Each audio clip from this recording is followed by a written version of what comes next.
these things. As a singer, letting my voice out into the world was a whole transformation. It still is a transformation every day, like letting go of that fear, shedding all of these traumas that we've been told, like you're not good enough. This is something I teach my students on a regular basis, and I started to realize so much of what I teach is so related to the mind and the body and the spirit. It's not just that I'm teaching technique, like, yes, I'm teaching you how to have proper breath support, and I'm teaching you how to find more space and more placement, but all of that is related to what's going on in your mind. Welcome to Faith and What Resonates, a show that explores the intersection of faith, spirituality, music, and art, and the ways that we make meaning. I'm Gail Gallagher, professional musician and lifelong seeker. I'm a member of the Unitarian Universalist Church, and one of our principles is that everyone has their own search for truth and meaning. On this show, I talk to musicians, artists, clergy, and other awesome people about the ways that they find meaning as we explore the magic of the things that resonate. My guest today is Sara Jelley. Sara is a Hawaii-based singer-songwriter and vocal coach. In this conversation, we talk about her spiritual journey, the dangers of spiritual bypassing and toxic positivity. We also talk about her album Holes, her work as a vocal coach, and so much more. You'll be hearing some of her music throughout this episode, kicking off with her song Sing as we go into our conversation.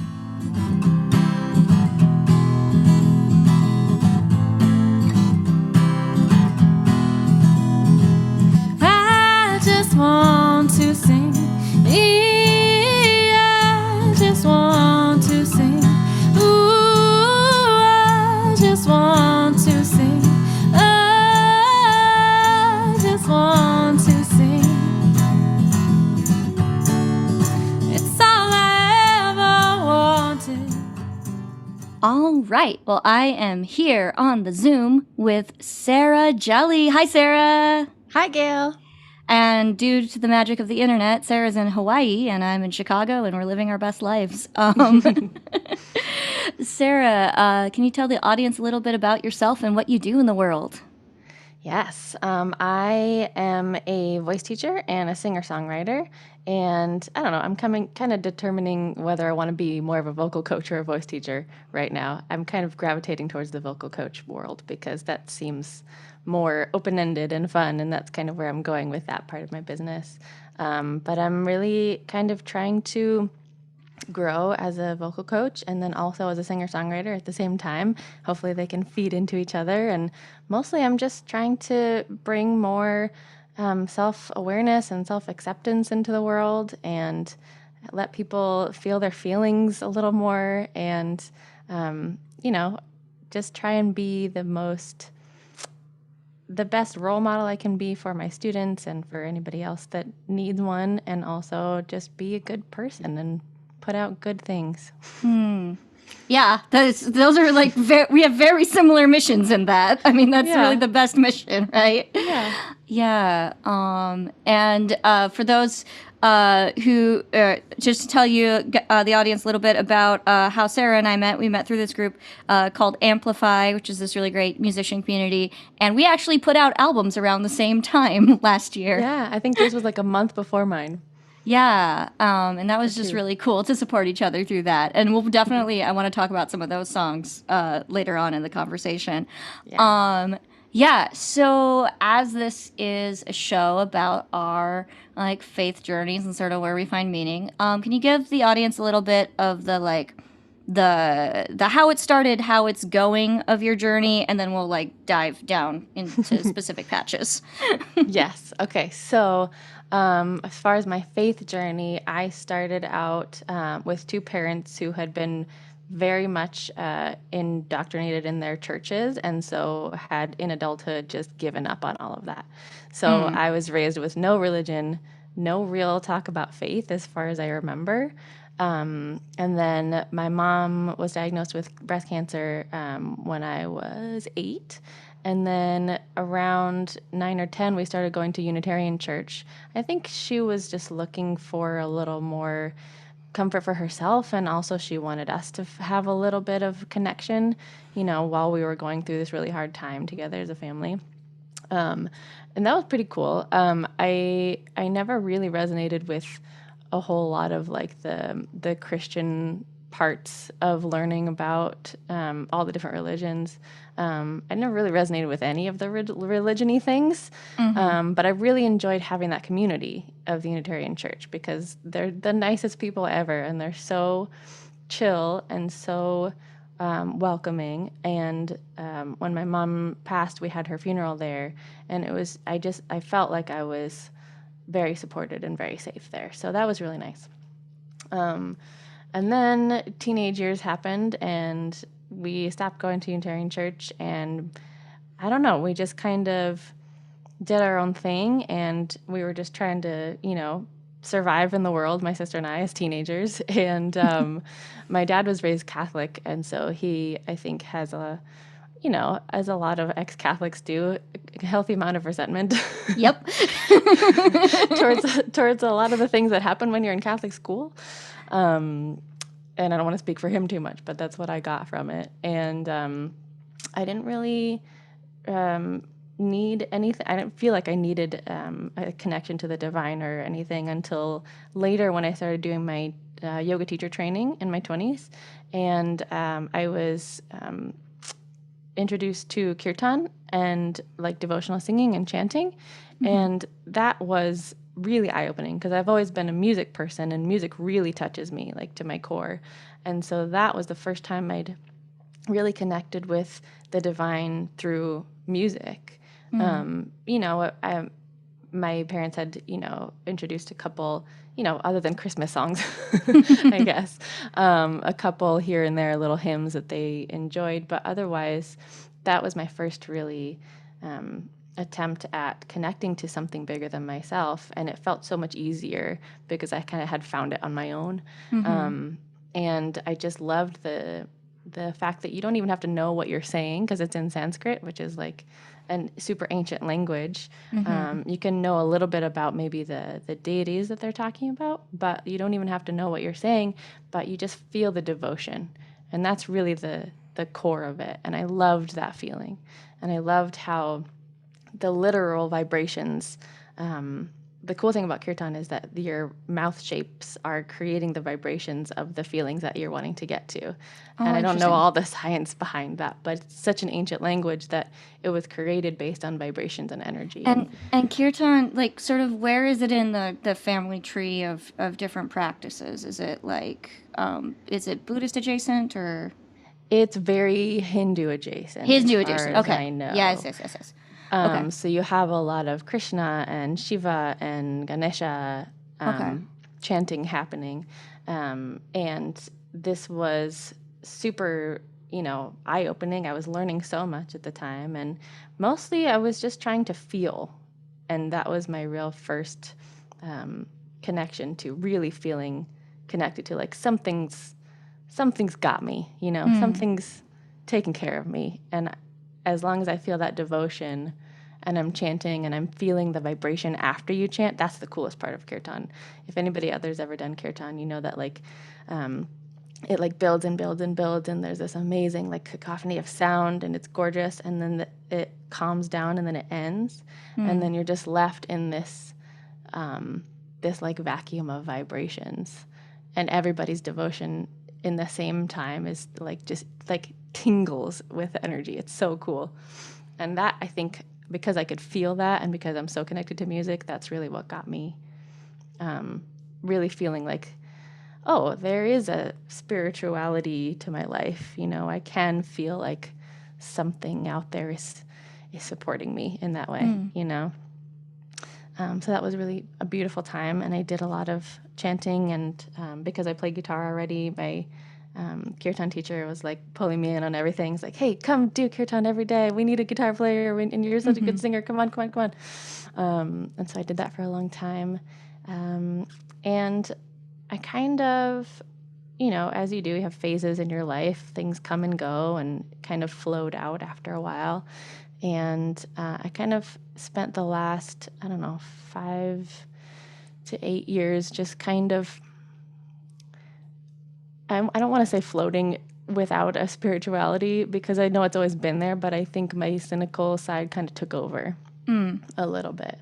And just in the last couple of years with the pandemic, I had a lot more anxiety, and I really needed something again, And so I finally started asking more questions from just the place where I am, not from the kirtan, from the Hindu side of it, not from the UU side of it, not from my family or what anybody else had ever told me, but I'm finally starting to ask all these questions from just me as I am. And I'm actually learning more about the Baha'i faith because my fiance is Baha'i, and I have a lot of friends now who are Baha'i, and just reading a hint of writings here and there and just kind of exploring that has really been interesting, and asking questions of these people who are, from my experience, I don't want to mess this up, but from my experience, Baha'i feels very Unitarian-like, except from the Eastern world. That's been my experience with Baha'i as well. And like back in the day when I used to take the Belief-O-Matic quiz, which was a thing that was on the internet, or you take a quiz and it tells you what your what religions you resonate with, and that would always be like Unitarian and Baha'i were always where I ranked. Interesting. And then like Quaker.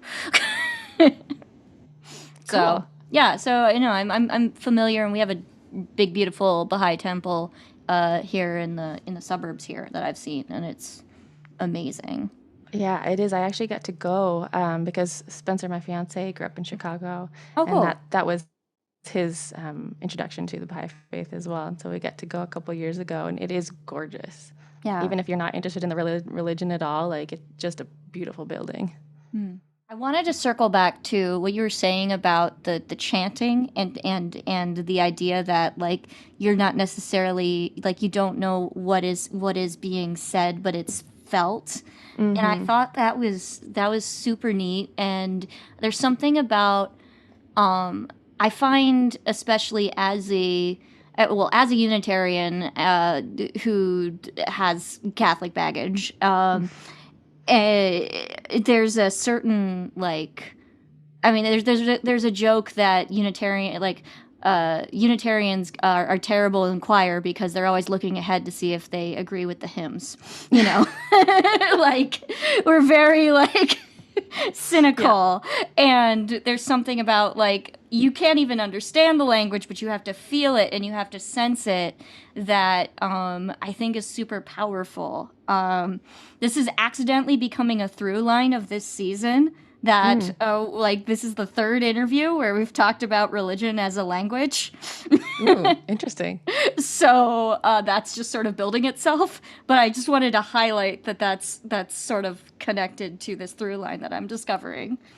I mean, absolutely. Like, it has to be very connected to language because, that's how we create meaning. And I was just having this conversation the other day with our Baha'i friends. Like, sometimes, the writings and the hymns and stuff, like, they're written in very, like, Shakespearean language. All the its and doths and thys and things. And I have a really hard time, like, focusing past like 5 words of that stuff, and I've always been a person that is so feeling.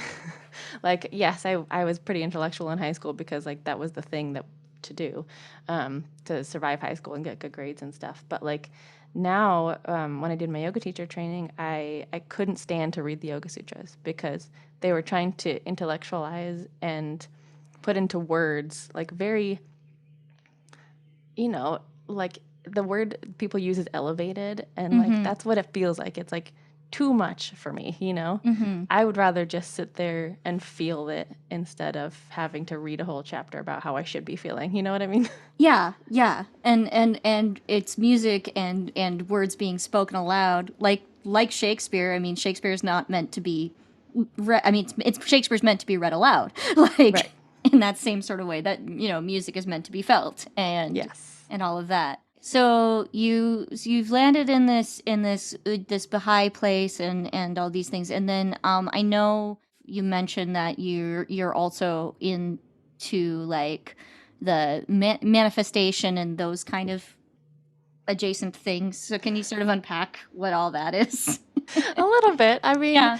yeah, I mean, just being a yoga person, you kind of end up in that world a little bit, and you're like, Okay. oh, I can start to play with reality a little bit and see what I can do, just because I've experienced the power of my mind, and like sometimes I feel like I'm trying to figure out whether like I'm actually making something happen or if I'm just so in tune that I knew it was going to happen before it was already going to happen. Do you know what I mean? So like, am I in charge or am I just super in tune with destiny? Yeah. And that sounds very epic when I say it like that, but like, I I've been playing a lot in my life with like visualization lately.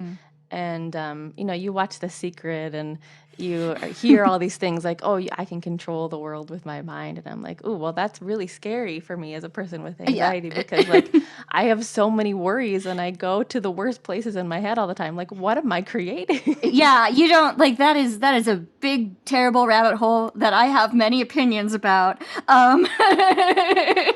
But yes, I'm glad that you notice like sort of there is this thing where it does get really spooky when things do just sort of happen and you want the thing and then the thing happens, and but then you also have to be like, I did not like, you don't have superpowers though. You don't want to give yourself superpowers.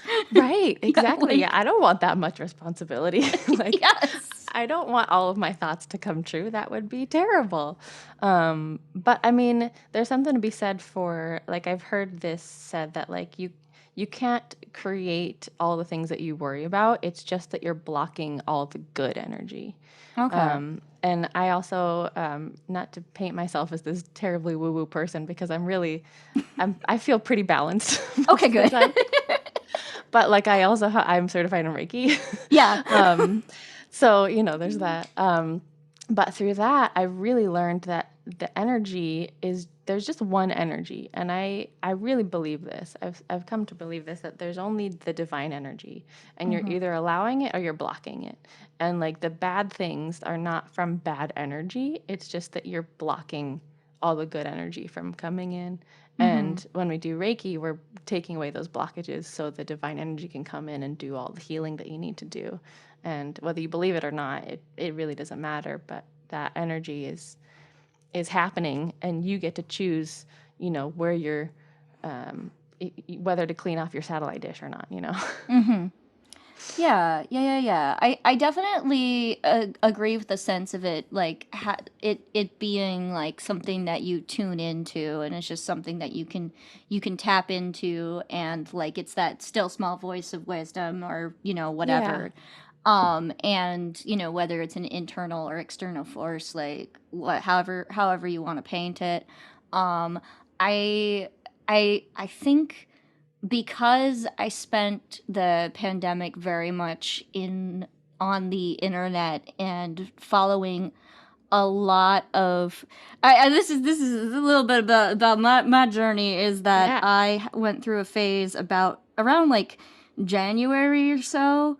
I started really deconstructing from the really intense elements of the woo, and like the problem, then like positivity culture, and I actually went down some YouTube rabbit holes about anti multi-level marketing, and sort of the like hustle culture, lady boss energy language that's used in there.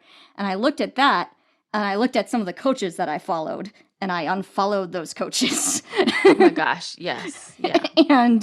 And so that's the thing, and I'm curious about that. And say what you're comfortable with that, but as you're starting to enter the coaching space, like, how are you navigating that?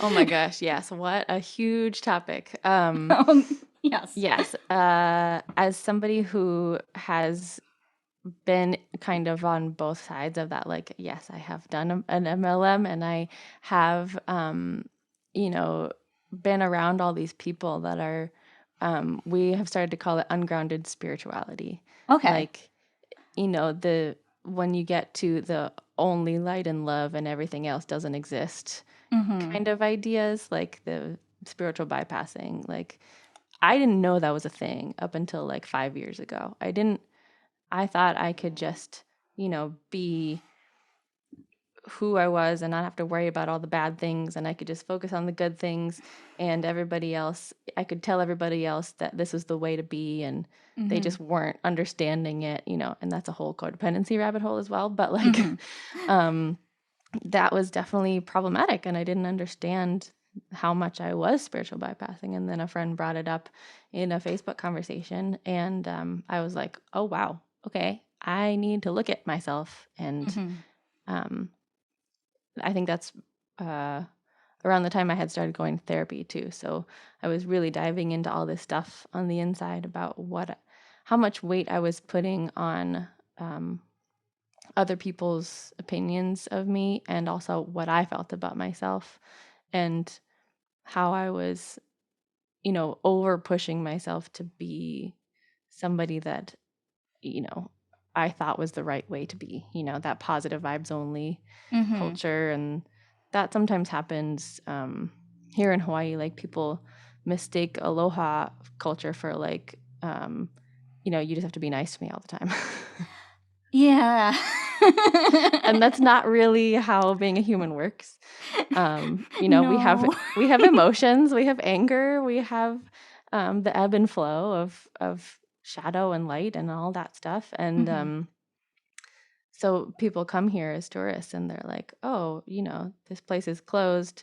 I feel like I'm not getting the service I deserve. Where's your aloha? And everybody that lives here is just like, oh my God. Like, it's that kind of expectation and view that like nothing gets to ever be wrong, when you're on vacation in Hawaii, or like the super woo-woo people that are like all light and love, and like when they're confronted with problems within an organization or any kind of systemic oppression, they're just like, oh no, that's not happening because I don't want it to happen.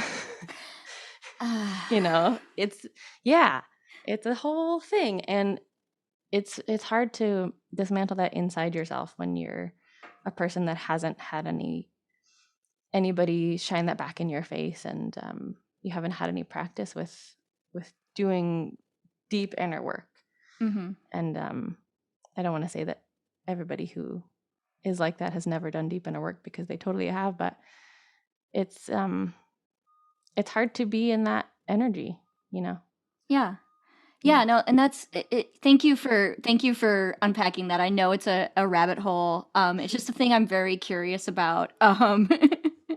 As I've been trying to navigate these things, because like I too like, well, I went through like a spiritual I guess kind of a spiritual bypass phase, but like sort of that and I had a good friend who I no longer speak to, who was really deep in the manifestation woo woo stuff, and like gaslit me with the 4 agreements kind of thing. Ooh. Yeah, like nothing is like the idea that you are not or to take nothing personally means that if someone calls you out on something, it's not a you problem. Like, ooh, yeah, that's so hard. yes, so part of that is I think a part of my new fascination of like really unpacking the meat and levels of it is like trying to unpack that dynamic. You know. Yeah, absolutely. And I think that's just talking to people I know that have been in certain religions. And I mean, it's not just one religion, it's a lot of them. Whenever you have this framework created by a group of people, and all of a sudden there's power involved, and like, oh, we have sway in society, like we have all these people following us and wanting to know what the right answer is, there becomes this like, oh, well, we have all the right answers. And like, we're humans at the end of the day creating these frameworks. So, of course, it's not going to be perfect. But, to keep that power, they have to frame it as perfect. You don't need anything else. You just need to be more in the church. You need to be more trusting of God. You need to push away all these bad feelings because that's not divine, which Mm-hmm. doesn't make any sense if Yeah, you're a human being in the world. It's human. It's a human thing, and being able to sort through it with your, little piece of the divine in your pocket, but still, like, you want to confront those things. I feel like this is the part of the episode where I quote Richard Rohr, because I almost always quote Richard Rohr.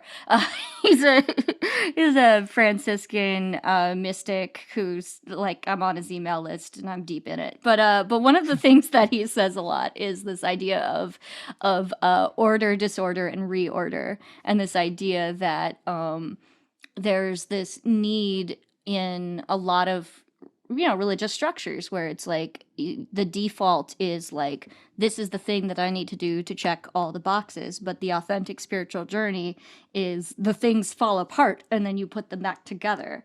And when you have to do that as a collective, there's a lot of fighting, a lot of like headbutting, and it's hard to like let things just fall apart and be vulnerable and be open and all that stuff.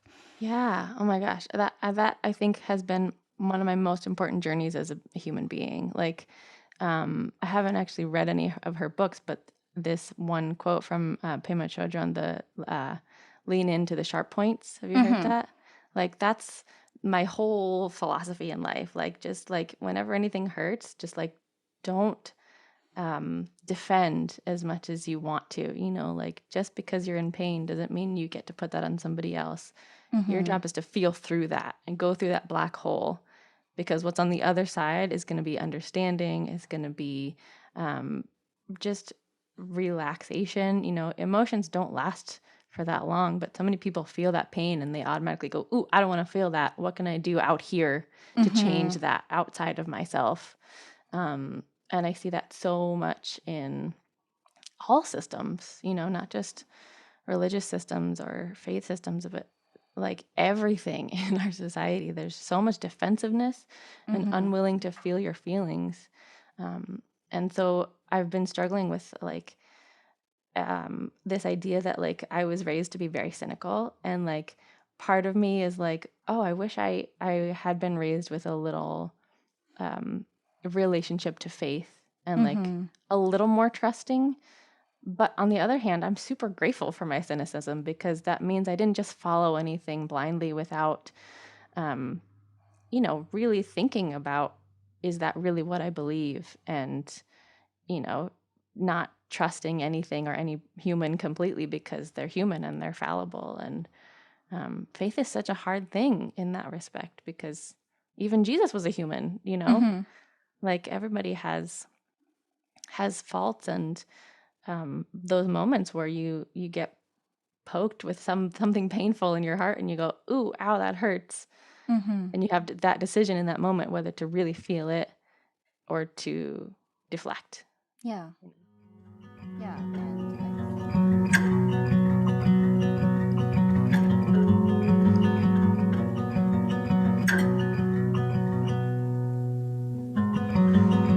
I do not need to wait for you.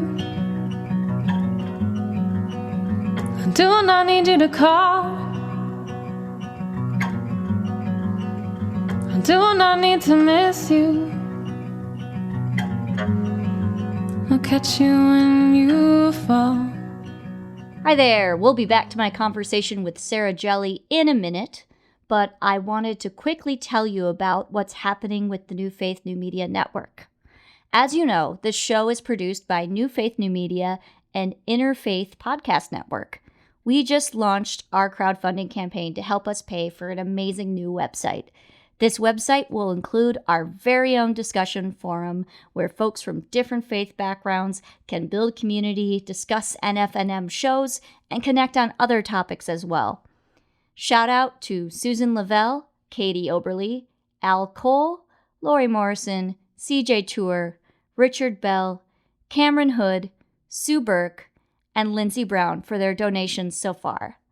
You can find out more about the campaign and how you can support by heading to bit.ly/NFNMindie. That's bit.ly/NFNMINDIE. And of course, that link will also be in the show notes. Thank you so much for your support. I am so excited for us to have our own little corner of the internet to be nerdy about theology and the ways that we make meaning. It's going to be a good time. Okay, back to our conversation. You did not leave a hole in me,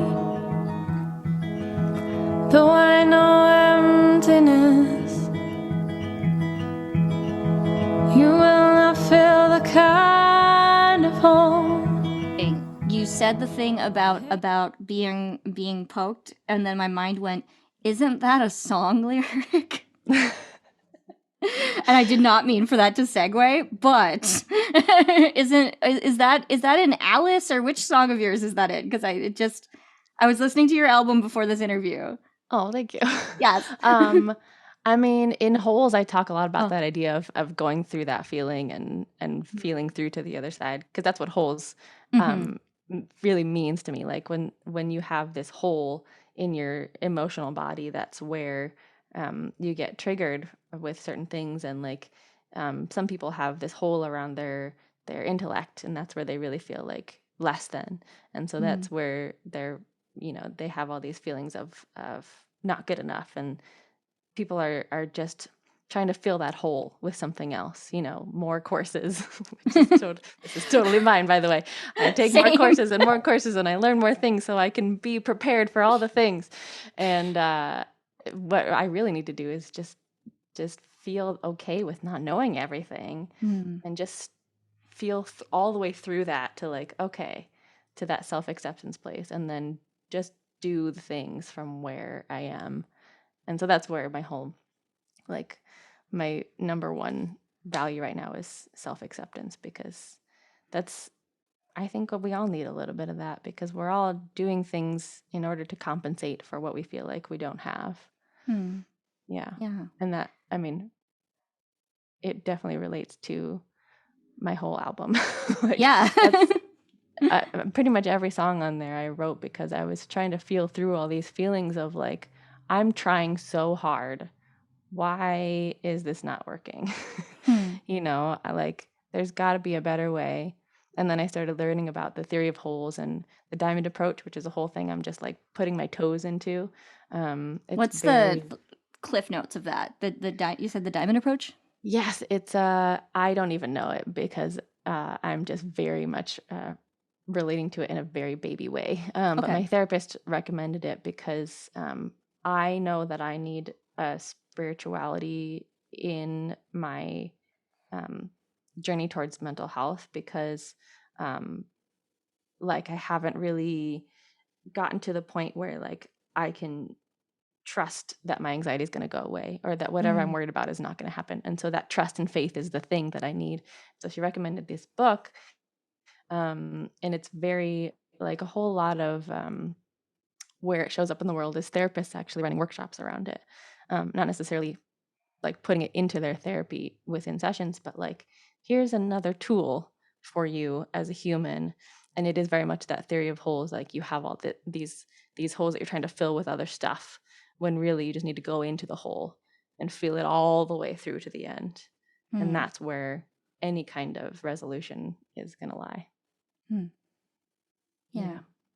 And I think my mind immediately goes to the music video for this song, where like you have so there's an aerialist dancing in a spinning around in a hula hoop, and I was like, you took the metaphor and then you did a choreo in it.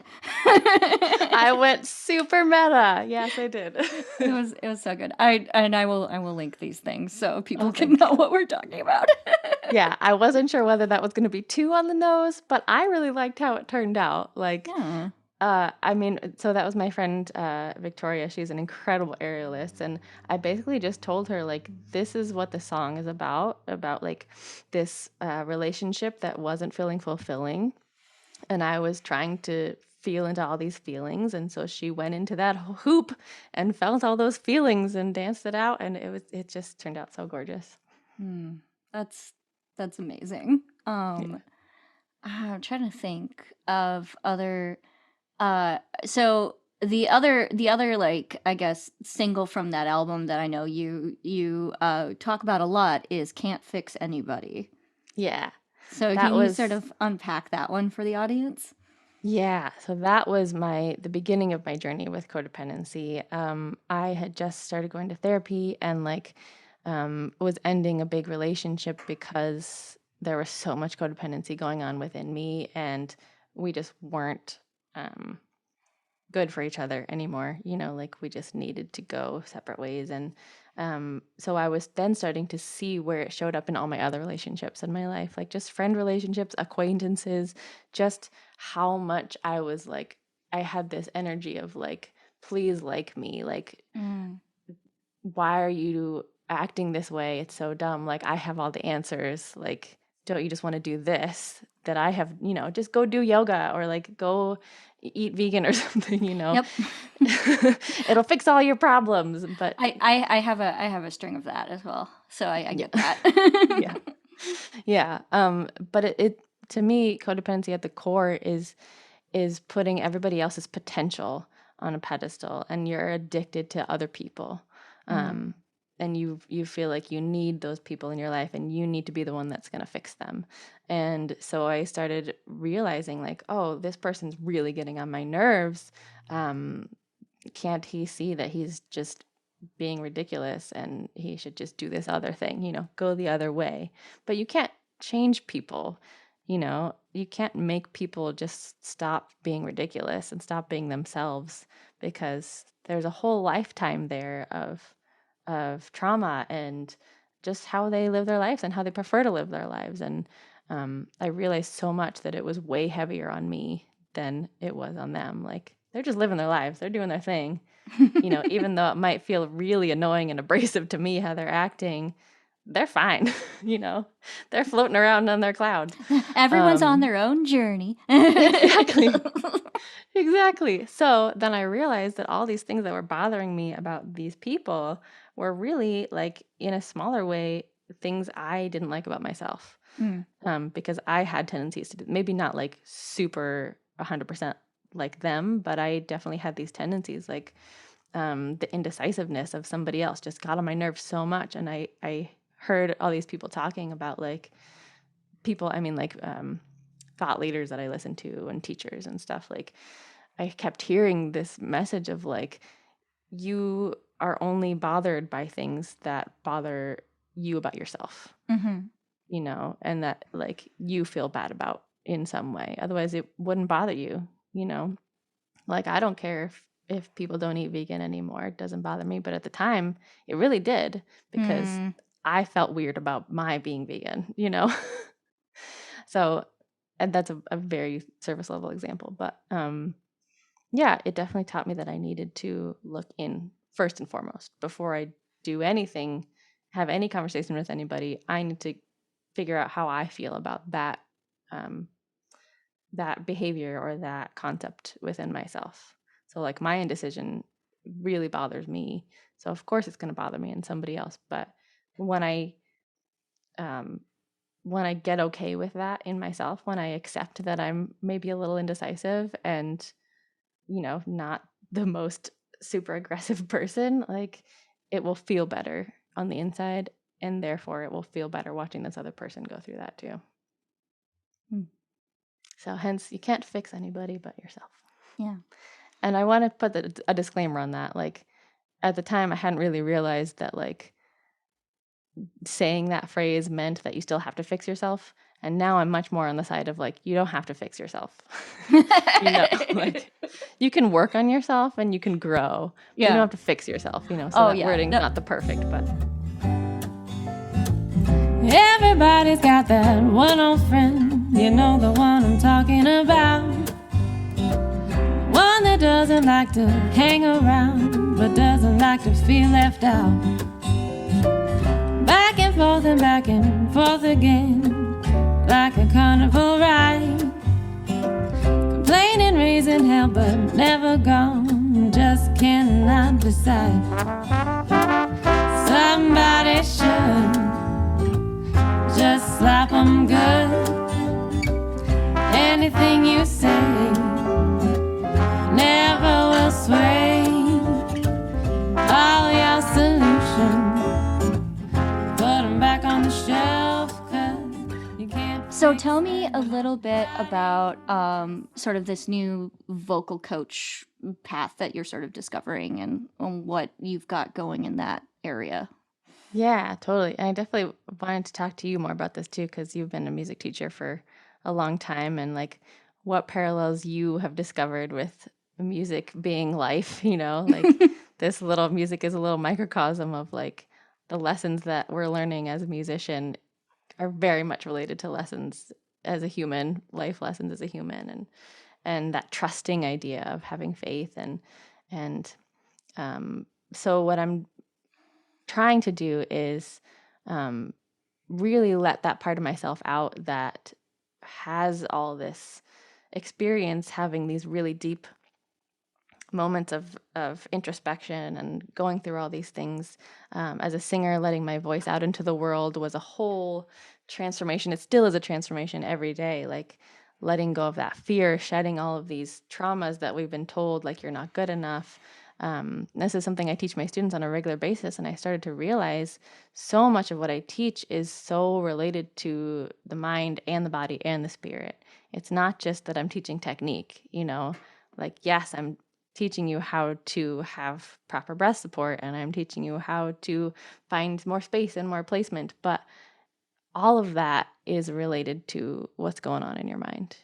If you don't feel good enough, you're not going to be able to trust that your voice is good enough, and you're not going to be able to release in the places that you need to release in order to feel the freedom that you need to feel as a musician. And it's always going to feel hard and like I'm not doing it right. And so we're always finding these layers that we've put on ourselves, especially as adults. Kids have a lot of less of these layers, but like as adults, we have so many things that we've felt that weight of like, oh, my choir teacher in 6th grade kicked me out because I wasn't good enough. My mom told me to stop singing in the car once and I just never sung again. Like those moments of trauma that are just so sad. Like, and every single student that comes to me gives me some version of that. Like I just want to be a better singer. I just want to not suck. And so we spend months, the first couple months, just unpacking all that. I'm teaching them technique, but we're also unpacking like, okay, I know you know how to do this. Why didn't it work this time? What was going through your head before you sang that phrase? And then it's always some version of like, oh, I'm scared I won't hit that note, or I don't think I can do it for whatever reason. So there's so much underneath that, and definitely relates to what we've been talking about with having faith and feeling all those feelings. And if you just keep defending from those things, like I have so many students that like they have horrible self-talk, and I've been there. Like this is who I am. I'm a perfectionist as well. I'm an all or nothing person. So if it's not perfect, I'm always in my head going, how can I do this better? Why didn't I do this right? But then that is just pushing that free voice, your voice, further down, and you're just resisting and resisting and resisting, and it's this vicious cycle of resistance.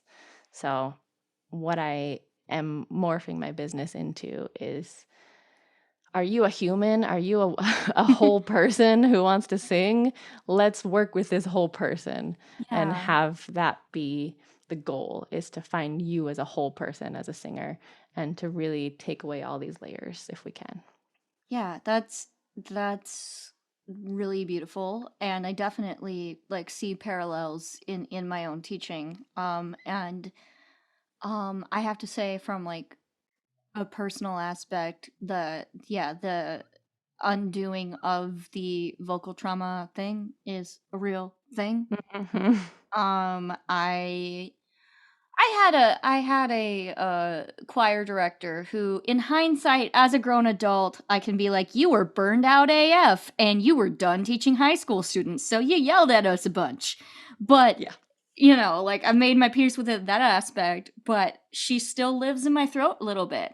Like, and it did, like, I had to undo like anxiety that like caused me to choke up in situations. because her perfectionism was so intense that I would literally choke up. And that has just made me very aware of who I am as a teacher. And sort of one of my things is that I have, if the, I guess the element of faith that comes into teaching is faith in the learning process, and faith in the, that it is a slow and steady thing, and you have to trust yourself, and you have to really engage and work through your perfectionism, and and you're just learning how to do the things. And I love, like, I work with little itty bitties, and even with like the 5 or 6 year olds, it's like, well, your fingers take a little bit more time to learn than your brain does, and your brain can understand it, but then your fingers need that little bit of extra work, and that's okay. Yeah. And all of us are made that our 4 and our 5, our ring finger and our pinky, are gonna want to move together because they're really good friends because they share a muscle. And so you need to, and that's what Teacher Gail sounds like. I love it. But it is, and also like letting them ask questions that are on topic, and going down different, rabbit holes within there, and just like really discovering the language of music, and yeah, but overall creating this, this creative, curious, safe space, because that is a core part of being able to do music. Yeah. Is you have to be creative and curious. You have to let the process of flow in. You have to let you you have to get yourself to a place where you can trust and be, Yeah. and tap into the whatever it is. For children, it's just like their default setting. So it's just like letting that, just teaching them to use their powers for good. Totally. Yes, exactly. Yes. Also on another note, I've also recently realized that 8-year-olds are in a place where they've just discovered sarcasm, and they use it as a toy, Yeah. and they do not know how to use it, and it's my Yeah. favorite thing, where it's just like, oh, you're figuring out how to do that, and it's not working for you. You're almost there. Not quite.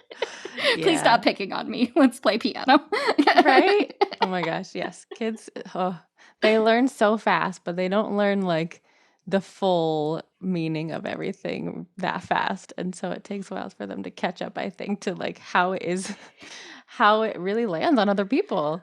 Mm-hmm. Crazy. Yeah, and then you have to just not take it personally, because it's like, or you take it, you communicate the ouch, like, ouch, we don't do that here. But it's also like, you're just playing with your new toy, sarcasm, like. Right. And I honestly, I love that about kids. Like they're so unafraid, especially in singing. Like they just sing, little kids. Yeah. Once they get to like 12 or 13, they've already been in like middle school, and they have all these like other people's opinions that are already starting to get nasty inside of them, and they'd stop themselves already. But when they're little, they just like walk around singing stuff, and they don't care if they're good or not.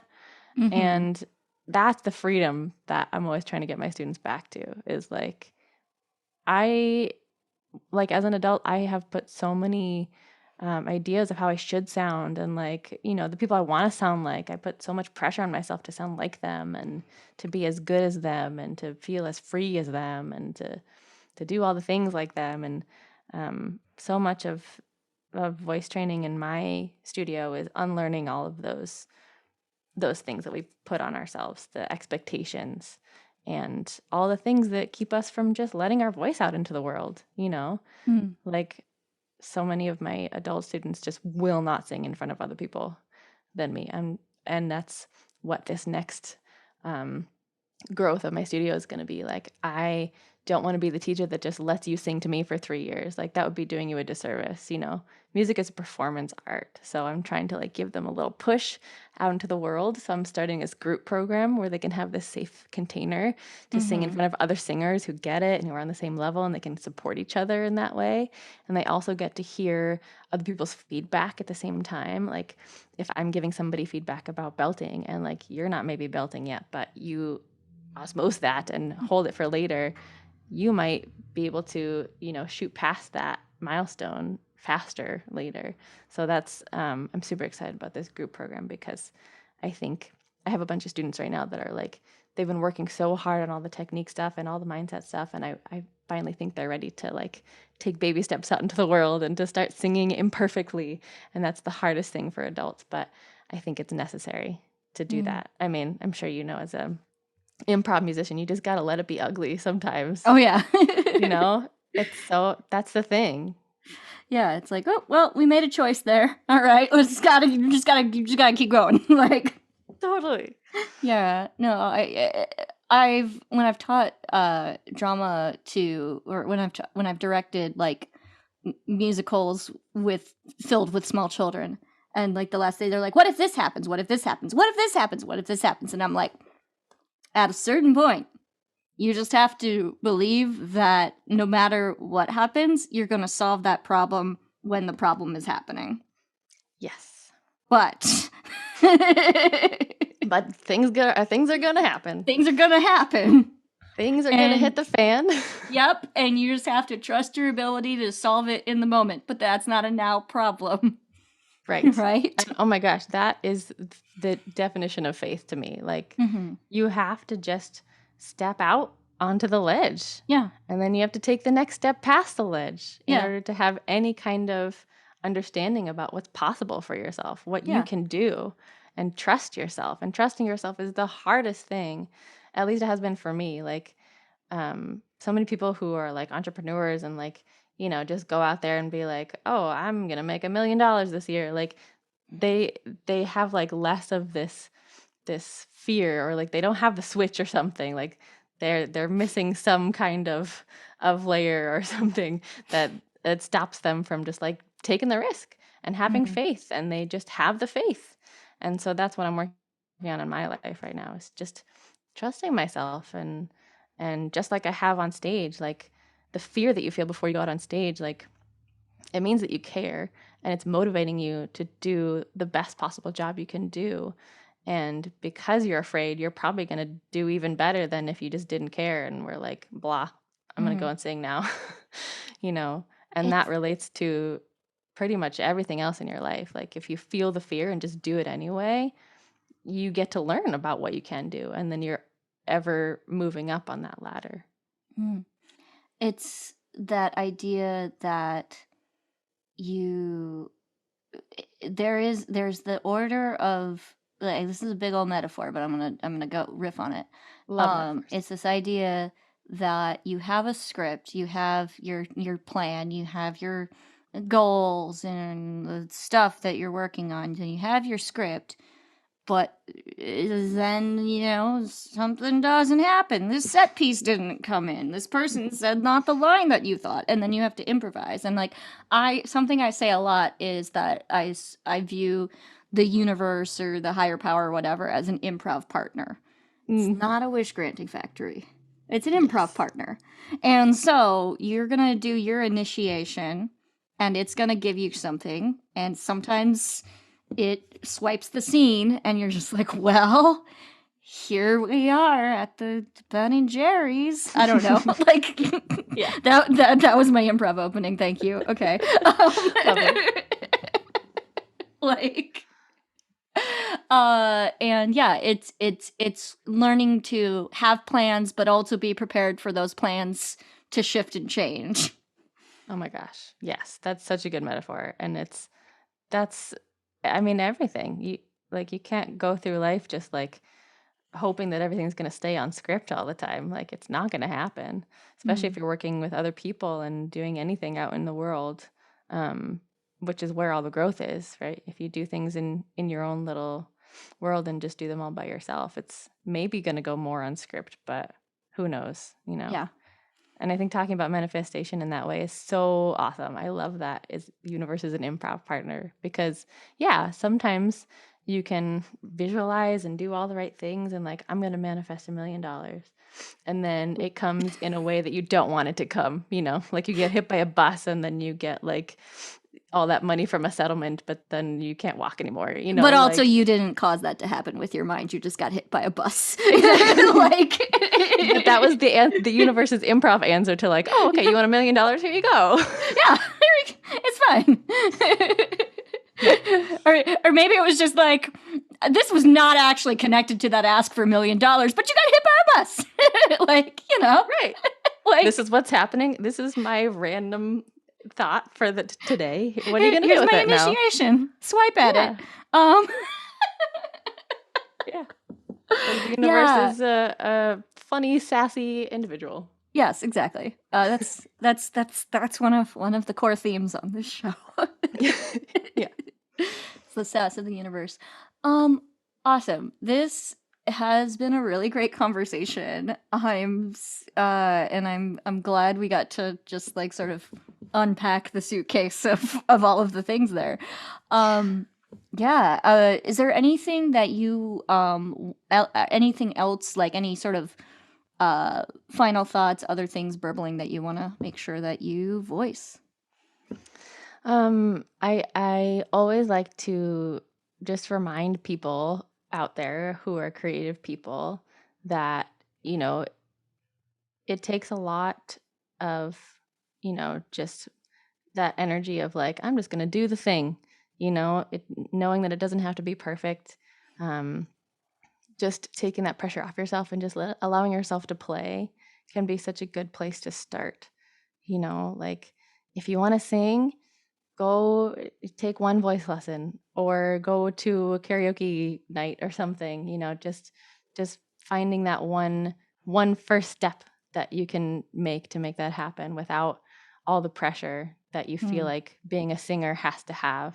And it can be anything, playing the piano. I want to be a dancer. I want to start a business. I think being a creative person doesn't have to be, I'm a charting artist, like it doesn't have to look like that. It can be, if you have this desire within you, just taking the first step is so important. And that it takes faith for sure. But also sometimes just taking that next step forward is what's going to show you where the faith comes from, I think.